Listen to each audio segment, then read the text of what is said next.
पुढील कार्यक्रम प्रसारित करणारे आहेत जॉयसमेर मिनिस्ट्रीचे मित्र आणि भागीदार. जीवनात आपण जितकं चांगलं वागतो तितकंच आपलं जीवन चांगलं बनतं. नीट ऐका हे, जीवनात आपण जितकं चांगलं करत जातो तितकंच आपलं जीवन चांगलं बनत जातं, हे लक्षात घ्या. जीवनात आपण जितकं चांगलं करतो तितकंच आपलं जीवन चांगलं बनत जातं, हे लक्षात घ्या.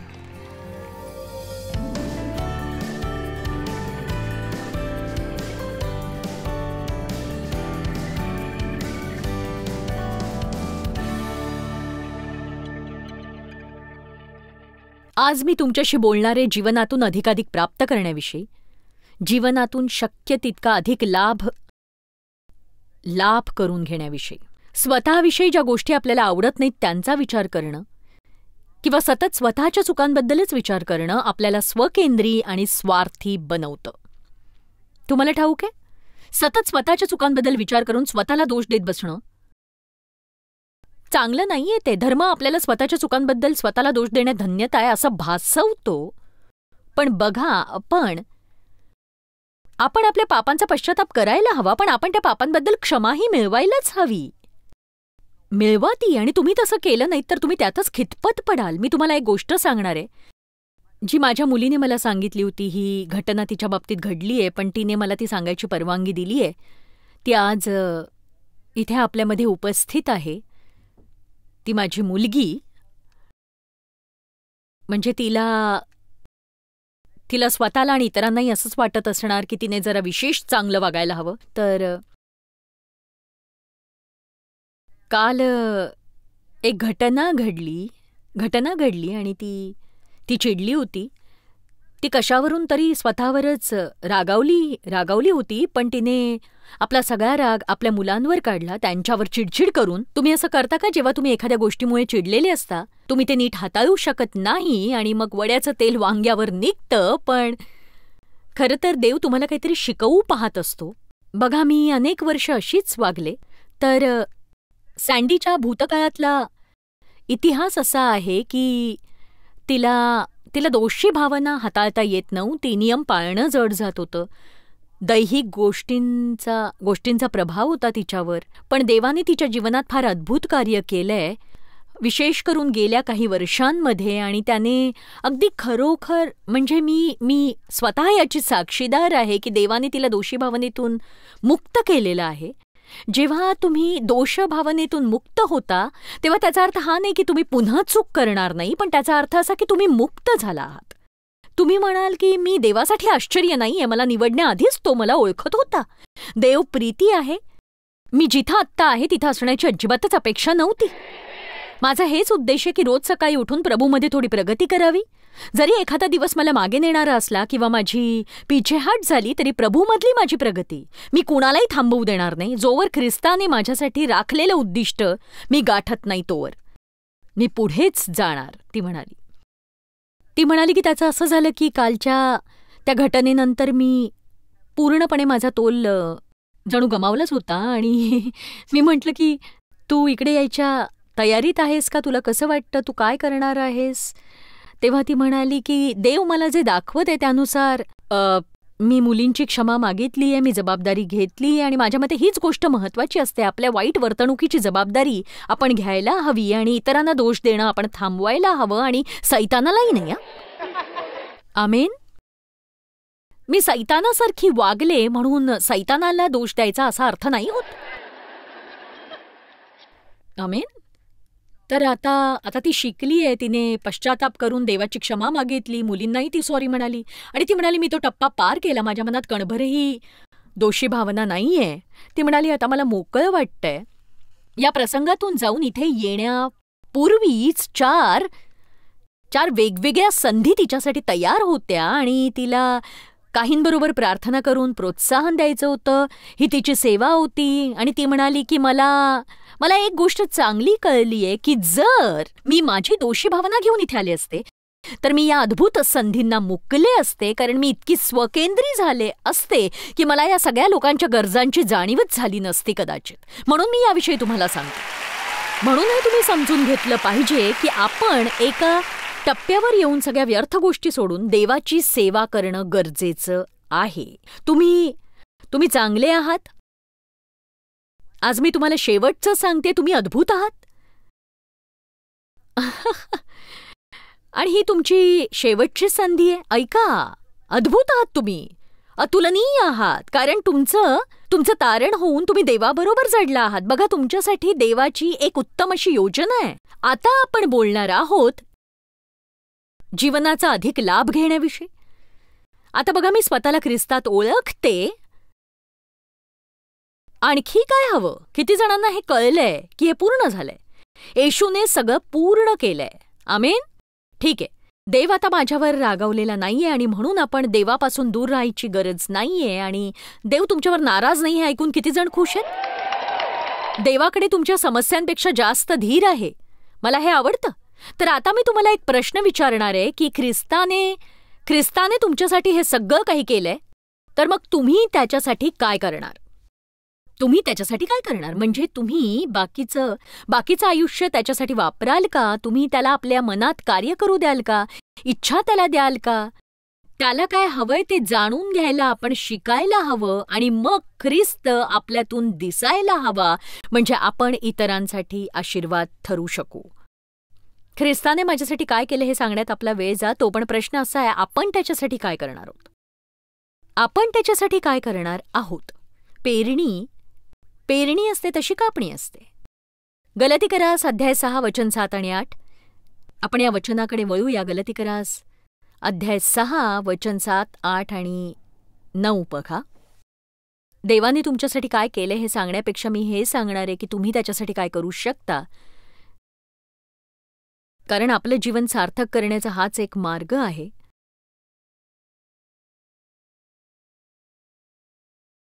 ठीक आहे. फसू नका. देवाचा उपहास व्हायचा नाही. देव कधीच कुणाला स्वतःचा उपहास किंवा फसवणूक करू देणार नाही. आणि कोणी धार्मिकतेचा बुरखा पांघरून त्याच्या डोळ्यात धूळ फेकू शकत नाही. कधीच नाही. तुम्हाला जे हवं ते देवाच्या मार्गाने गेल्याशिवाय मिळणार नाही. तुम्ही देवाचा नियम दूर सारू शकत नाही आणि आम्हीही देवाचा नियम दूर सारू शकत नाही, कारण तसं केल्याने आपण आपल्या मार्गाने पुढे जाऊ शकणार नाही. देवाचा मार्गच घ्यावा लागेल. देवाचे मार्ग बाजूला सारणं शक्य नाही. जो देवाची फसवणूक करू पाहतो तो स्वतःलाच फसवतो. कारण माणूस जे काही पेरतो फक्त त्याचेच त्याला पीक मिळते. बघा, यात कुठलंही दुमत नाहीये. जो आपल्या देहस्वभावासाठी पेरतो त्याला देहस्वभावापासून केवळ नाशाचेच पीक मिळेल, कुचकं आणि नासकं मिळेल. जर मी देहाने चालले, जे माझ्या जीवाचे आणि देहाचे वधस्तंभावर न खेळलेले अवयव आहेत. बायबल जेव्हा देह हा शब्द वापरतं तेव्हा ते आपल्या त्या भागांविषयी बोलतं ज्या भागांचा आपण त्याग केलेला नसतो. जेव्हा आपण देहाने चालतो तेव्हा आपल्या वाट्याला नाश, कुजणं आणि वाताहात येते. दुसरं काहीच वाट्याला येत नाही. जर आपण पवित्र आत्म्याने चाललो किंवा पवित्र आत्म्याचं नेतृत्व स्वतः अनुसरलं तर आपण पाहिलं त्याप्रमाणे आपल्या वाट्याला जीवन येतं, ते सुद्धा अनंतकालिक जीवन येईल. जर आपण आत्म्याने चाललो तर जे सर्वोत्तम जीवन ते त्याच्या श्रेष्ठतेसह वाट्याला येईल. जर आपण देहाने चाललो तर तुम्ही स्वर्गात नक्की जाल, पण तुम्ही यात्रेचा आनंद लुटू शकणार नाही. तुम्ही स्वर्गात नक्की जाल, पण इतरांना सोबत नेऊ शकणार नाही. मी नेहमी सांगायचे की मी स्वर्गाच्या वाटेवर आहे, पण मी कुणाशी कधी नीट वागत नव्हते. मी स्वतःबरोबर कुणाला नेत नव्हते आणि स्वतःपासून काही लोकांना दूर ठेवत होते. पण हे चांगलं नव्हतं. हे नक्कीच चांगलं नव्हतं. वचन 7 बघूया. तुम्ही फसू नका, देवाची थट्टा होत नाही. वचन 8, जो आपल्या देहस्वभावासाठी पेरतो त्याला देहस्वभावापासून नाशाचे पीक मिळेल. जो आत्म्यासाठी पेरतो त्याला आत्म्यापासून सार्वकालिक जीवन मिळेल. वचन 9, चांगले करण्याचा आपण कंटाळा करू नये, कारण आपण न खचलो तर यथाकाळी आपल्या पदरी पीक पडेल. चांगले करण्याचा आपण कंटाळा करू नये, कारण आपण न खचलो तर यथाकाळी आपल्या हाती पीक पडेल. आता मी तुम्हाला या वचनाचा सारांश सांगणार आहे, जो माझ्या हृदयात अगदी खोलवर रुजलेला आहे. आणि बघा, एखाद्या व्यक्तीचं जीवन किती गुंतागुंतीचं का असेना, जर तुम्ही पवित्र आत्म्याच्या सहाय्याने योग्य गोष्टींची निवड करायला लागलात ना, ही निवड आपण कधीही करू शकतो. तर मी तुम्हाला सांगते, देव तुमचं सहाय्य करील, पण अयोग्य गोष्टी निवडल्या तर सैतान मार्गात येईल. म्हणून जेव्हा जेव्हा आपण योग्य गोष्टींची निवड करतो तेव्हा देवाची कृपा आपल्यावर विपुल होते आणि आपण ते करू शकतो. आता मी सांगते ते नीट ऐका. जेव्हा तुम्ही सातत्याने चांगल्या गोष्टींची निवड करता, वारंवार वारंवार वारंवार योग्य तेच तुम्ही निवडता, तुम्ही देवाचं प्रतिफळ स्वतः चाखाल. स्वतः कदाचित तुमच्या वेळेला हे ते तुम्हाला मिळेलच असं नाही, पण तुम्ही खचला नाहीत किंवा मध्येच सोडलं नाहीत किंवा कंटाळला नाहीत, तर देव तुम्ही भूतकाळात पेरलेलं वाईट बीज पूर्णपणे पालटून टाकील आणि तुम्ही उत्तम प्रतिफळ मिळवू शकाल. केवळ एकदाच चांगली गोष्ट केल्यामुळे फरक पडत नाही. प्रतिफळासाठी चांगल्या गोष्टी वारंवार वारंवार वारंवार कराव्या लागतात. मला जाणून घ्यायचं, इथे कुणाला मोठं प्रतिफळ मिळवायचंय का? कारण बघा, मला हे फार प्रकर्षाने जाणवतं की मी तुम्हाला वस्तुस्थिती सांगितली पाहिजे आणि मला तुम्हाला केवळ असं छान उत्तेजित करायचं नाहीये. तर मला असं वाटतं की तुम्ही ललकार आणि गर्जना करत राहावं आणि मोठी गर्जना करावी, ओरडावं, हे. मला खात्री आहे तसंच होईल, पण घरी गेल्यानंतर याहीपेक्षा अधिक तुम्हाला करायचंय. कारण हे सगळं संपल्यावर तुम्ही घरी जाल तेव्हा हा प्रकाश झोत नसेल, हे संगीत नसेल, ज्या गोष्टी तुम्ही मागे सोडून आलात त्यातच पुन्हा जाल आणि मग तुमच्या अंगावर शहारे यायला लागतील. आणि म्हणून मी तुम्हाला या गोष्टी आधीच सांगायचा प्रयत्न करतेय की काहीच कायमस्वरूपी बदलत नाही, नक्कीच नाही.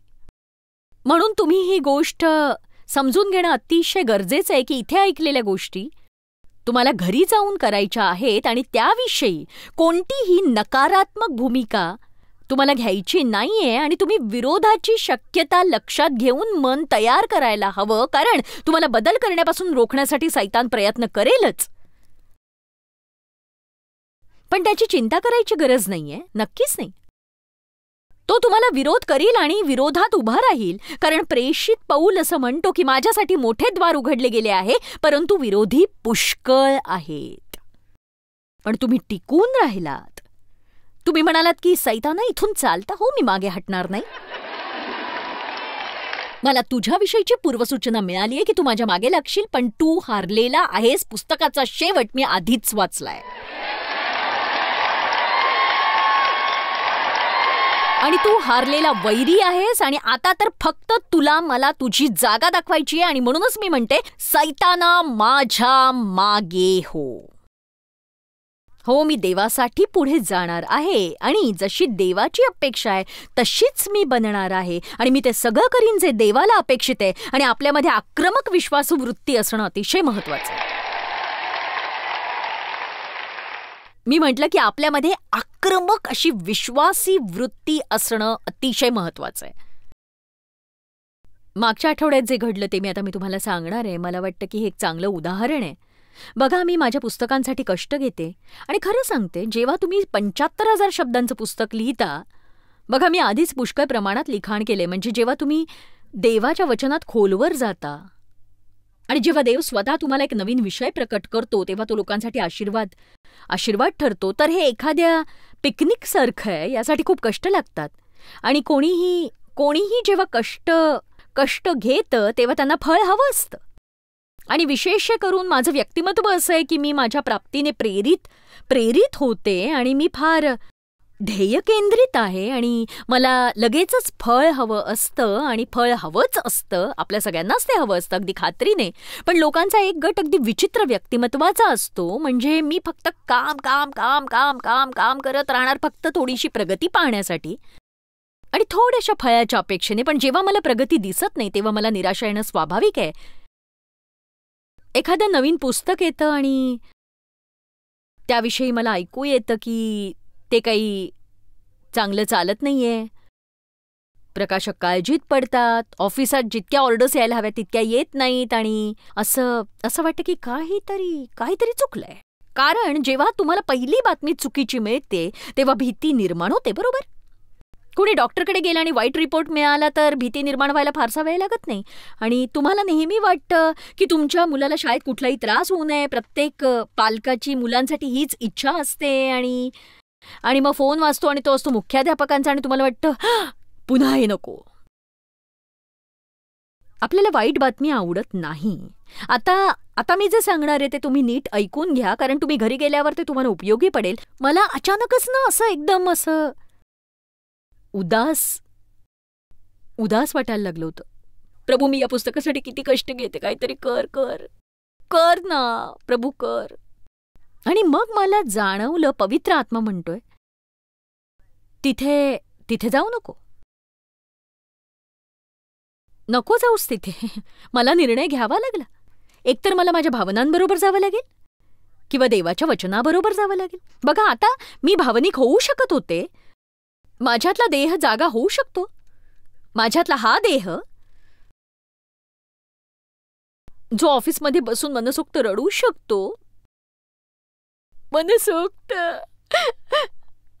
प्रभू, किती कष्ट घेतले मी. 40 वर्ष मी राबले. पण माझ्या आत्म्याचा हा भाग म्हणतो, थांबवशील हे? पहिली गोष्ट ही की जरी माझं पुस्तक सपशेल पडलं तरी सुद्धा मी खूपच आशीर्वादित आहे, कारण माझी इतर 30 पुस्तकं आहेत जी न्यूयॉर्कच्या सर्वाधिक खपाच्या यादीत आहेत. म्हणून मला कपाळाला हात मारून घेण्याची काहीच गरज नाही, जरी माझ्या मनासारख्या सगळ्या गोष्टी जुळून आल्या नाहीत तरी. पण माझ्या आत्म्यात मला जाणवतं की मी आक्रमक व्हावं असं देवाला वाटतं. आक्रमक विश्वास, आक्रमक देह नव्हे, आक्रमक विश्वास, यात मोठा फरक आहे. जेव्हा मी सुरुवात केली तेव्हा मी माझी कबुली लिहिली. मी लिहिलं की मला खात्री आहे पुस्तक खूप चांगलं चालेल, आणि मी लिहिलं की मी माघार घेणार नाही, कुठल्याही परिस्थितीत मी माघार घेणार नाही, मी कधीच हार पत्करणार नाहीये, मी एक ठाम निर्णय घेतलाय, मी या गोष्टी मोठ्याने बोलीन. जेव्हा कधी मी याविषयी विचार करीन तेव्हा निराश होण्याऐवजी मी म्हणेन माझ्या पुस्तकाचा खप कमीत कमी 50% तरी वाढेल, त्याहीपेक्षा अधिक वाढेल. तुम्ही स्वतःसाठी लढायला शिका, केवळ हातावर हात ठेवून बसू नका. मी म्हटलं तुम्ही स्वतःसाठी लढायला शिका. चला. आणि बघा, 4 दिवसानंतर, म्हणजे देव महान आहे असं सांगणारं प्रत्येक वचन मी शोधायचा प्रयत्न केला. जो जगामध्ये त्यापेक्षा जो तुम्हामध्ये तो श्रेष्ठ आहे. सैतान लबाड आहे, देवाला सगळ्या गोष्टी शक्य आहेत. मनुष्यासाठी जे अशक्य आहे ते देवाला शक्य आहे. जणू काही मी देवाचं वचन घेऊन लढत होते. तुम्ही ऐकताय ना? तुम्ही देवाच्या वचनाने युद्ध करायला हवं. जर तुम्हाला तसं करायचं नसेल तर मी एक सांगते, नीट ऐका ते. जर तुम्हाला विजय हवा असेल तर तुम्हाला गल्ल्याथाला हरवावंच लागेल.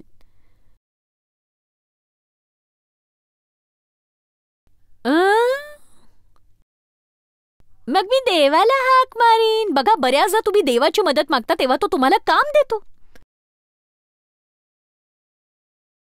म्हणजे जेव्हा मी देवाला मदत मागितली तेव्हा त्याने मला जास्त दान द्यायला सांगितलं. अशा वस्तू द्यायला सांगितल्या ज्या मला फार प्रिय होत्या. खरंच, बीच पेर, चांगल्या दर्जाचं बीच पेर, अशा वस्तू द्यायला तयार व्हा ज्या तुम्हाला फार आवडतात. त्या पेरा आणि पिकाची खात्री बाळगा. मला तुमच्यापर्यंत यायला लावू नका.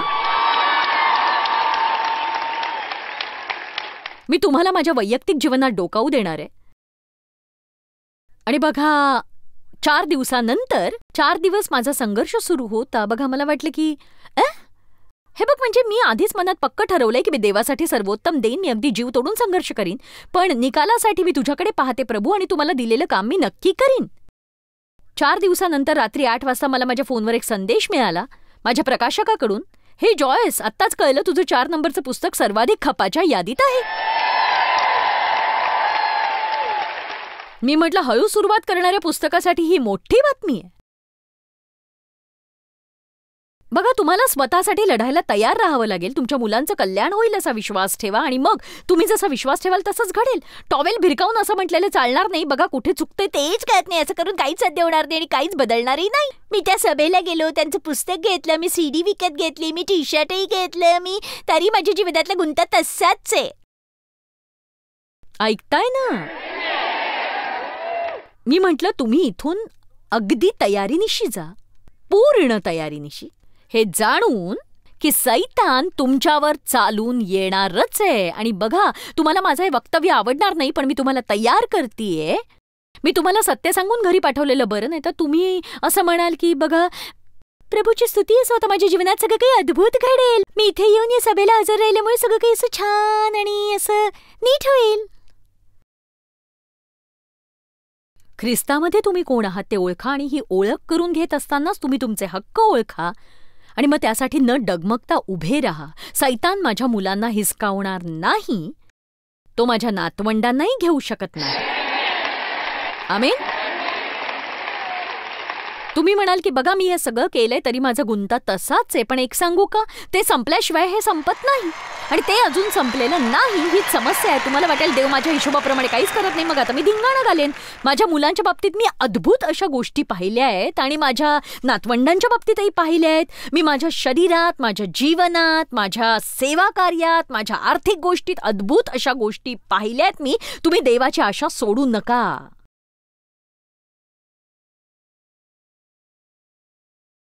जेव्हा प्रभू येशूने शिष्यांना बोटीत बसायला सांगितलं मार्क अध्याय 4 मध्ये, तेव्हा ते बोटीत बसले आणि तो म्हणाला की चला आपण पलीकडच्या बाजूला जाऊया.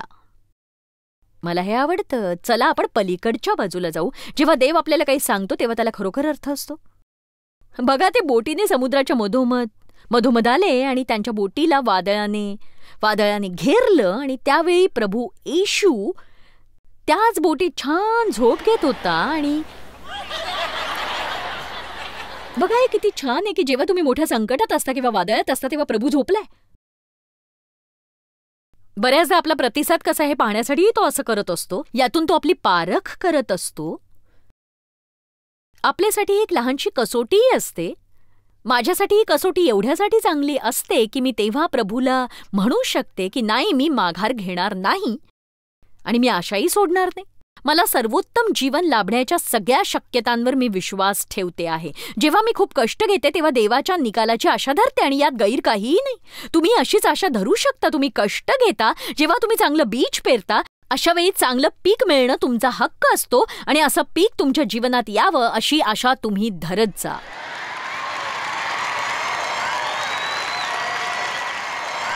चला तर इथे उपस्थित राहून तुम्ही चांगलं बीज पेरलंय म्हणून तुम्ही आपल्या जीवनासाठी इथेच चांगल्या पिकाची आशा धरा.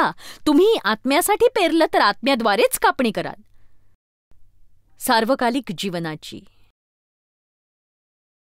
तुम्ही समुद्राच्या मध्यभागी असता तेव्हा बाहेर पडू शकत नाही, कारण वादळ असतं. येशूने म्हटलं नव्हतं की बोटीत बसा म्हणजे आपण समुद्राच्या मध्यभागी जाऊन बुडू. तो म्हणाला आपण पलीकडच्या बाजूला जाऊ. तेव्हा प्रभू येशू उठला आणि त्याने वादळाला धमकावलं, जे आपण मार्काच्या 5व्या अध्यायाच्या 1ल्या वचनात पाहतो, आणि ते पलीकडच्या बाजूला गेले. मला हे आवडतं. आपण प्रभूच्या बोटीत असणं छान असतं. आपण पलीकडे पोहोचतो, सगळी वादळ विसरून जातो, जीवनात मधल्या काळात घडलेल्या गोष्टी विसरतो आणि म्हणू शकतो आपण पलीकडे पोहोचलो. मला जीवनाविषयी काय कळलंय सांगू? जीवनाला एक आरंभ असतो आणि त्याला एक शेवटही असतो आणि दोन्ही गोष्टी उत्तेजित करणाऱ्या असतात, पण त्यात मधला काळही असतो. पण समस्या काय ठाऊक आहे? त्या मधल्या काळातून थोडकेच वाट काढतात आणि हे एक वास्तव आहे. मधल्या काळातून थोडकेच वाट काढतात. मी तुम्हाला देवाचं वचन सांगून माझं कार्य पूर्ण करते जे देवाने माझ्यावर सोपवलंय आणि कदाचित माझ्या जीवनातली ही शेवटची गोष्ट असू शकते. मी तुम्हाला मधल्या काळातून जायला मदत करते. मी तुम्हाला देवाचं वचन सांगून मधल्या काळातून जायला मदत करत आहे. मी तुम्हाला सांगते, जरी तुम्हाला वाटत असलं की येशू झोपलाय तरी तसं नसतं. तो तिथेच असतो, त्याची नजर तुमच्यावर असते. आता वचन 7 आणि 8 मध्ये ज्या पेरणीविषयी सांगितलंय ती आहे वचन 9 मधल्या चांगल्या कामांविषयीची.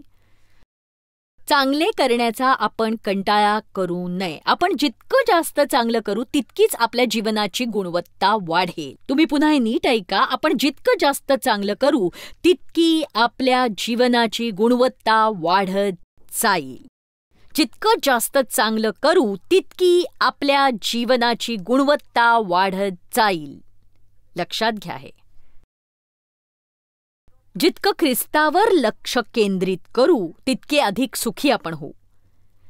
आपल्याला हव्या असलेल्या गोष्टी टाळण्याचा आणि इतरांना हव्या असलेल्या गोष्टी देण्याचा जितका प्रयत्न करू तितकं प्रभू आपल्याला हव्या असलेल्या गोष्टी देईल. ते फळ म्हणून आपल्याला मिळेल. ऐकताय ना माझं? ठीक आहे. तर बघा, जीवनात सर्वोत्तम ते मिळवण्यासाठी पवित्र आत्म्याच्या नेतृत्वाखाली चाला. आणि हे इतकं महत्वाचं आहे की तुम्ही घरी गेल्याबरोबर पवित्र आत्म्याचं ऐकायला शिका आणि अनुसरायला शिका. आणि हे आपल्या सोयीनुसार तुम्ही करू नका, किंवा तुम्हाला करावंसं वाटतं तेव्हाही तुम्ही ते करू नका. पवित्र आत्म्याच्या नेतृत्वाखाली चालायला शिका. लहान गोष्टी असोत, मोठ्या गोष्टी असोत, सोमवार असो, मंगळवार असो, बुधवार असो, गुरुवार असो, हे चालूच ठेवा. शुक्रवारी तुम्हाला तेच करायचंय, शनिवारी सुद्धा, रविवारी सुद्धा, कामामध्ये, चर्चमध्ये, घरामध्ये तुम्ही पवित्र आत्म्याच्या नेतृत्वाखाली चालत राहा. आणि मला तुम्हाला हे सांगायचंय, तुम्ही वर्षभर पवित्र आत्म्याच्या नेतृत्वाखाली चालू शकता आणि तुमच्या दैनंदिन जीवनात तुम्ही चांगल्या बीजांची पेरणी करा. आणि एका वर्षानंतर इथे येऊन मला तुमच्या जीवनाची साक्ष द्या. तुम्ही म्हणाल, विश्वास बसत नाही, माझं जीवन किती बदललंय आज ते. आपण आता कुठल्याही परिस्थितीतून जात असलो तरी आपल्या जीवनातून अधिक मिळवू शकतो जर आपण वादळामध्ये धीर सोडला नाही तर. आपण जे सुरू करतो ना ते आपण नेटाने पूर्ण करायलाच हवं. लक्षात ठेवा, देवाचं वचन सत्य आहे आणि येशूने म्हटले, तुम्ही माझ्या वचनात राहिलात तर सत्य तुम्हाला समजेल आणि सत्य तुम्हाला बंधमुक्त करेल. देव तुम्हाला आशीर्वाद देव. ऐकल्याबद्दल धन्यवाद.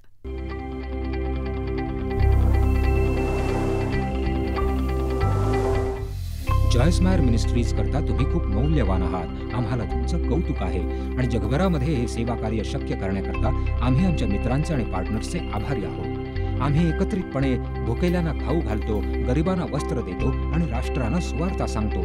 तुमच्या प्रार्थनेच्या विनंती करता आमच्याविषयी आणखी माहिती मिळवा. जॉयसच्या कॉन्फरन्सच्या तारखा पहा आणि ख्रिस्ताची प्रीती जगभरामध्ये पसरवण्याकरता आमचे सहभागी व्हा.